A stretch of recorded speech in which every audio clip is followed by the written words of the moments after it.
మనం కిచెన్ ఎంత నీట్గా సర్ది పెట్టుకున్నా బొద్దింకలు వచ్చేస్తూ ఉంటాయి కదండి. చాలా మంది కామెంట్ సెక్షన్లో అడుగుతున్నారు బొద్దింకలకి ఏదైనా టిప్ ఉంటే చెప్పండి అని. సో ఇలా ఒకసారి ట్రై చేయండి, చాలా వరకు ఇది కంట్రోల్ అవుతాయి. బొద్దింకలు అనేవి బాగా వర్క్ అవుతుంది. ఫస్ట్ ఒక బౌల్ తీసుకొని ఒక 1 స్పూన్ గోధుమ పిండి తీసుకొని బోరిక్ పౌడర్ ఉంటుంది మనకు సూపర్ మార్కెట్లోనూ. సో ఒక కొంచెం బోరిక్ పౌడర్ వేసేసి చూడండి, అలాగే ఒక 1 స్పూన్ షుగర్ వేసుకొని మెత్తగా పౌడర్ లాగా, అంటే మనం చపాతీ పిండి ఎలా అయితే కలుపుకుంటామో అలా పేస్ట్ లాగా రెడీ చేసుకొని చిన్న చిన్న బాల్స్ అనేవి రెడీ చేసుకోవాలి.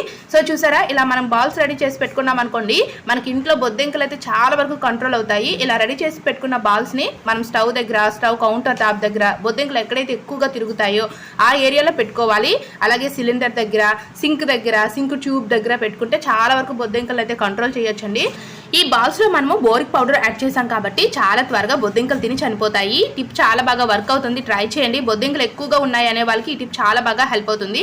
వీడియో నచ్చితే లైక్ చేసి సబ్స్క్రైబ్ చేసుకుని మన ఛానల్ ని ఫాలో అవ్వండి. Thank you so much for watching.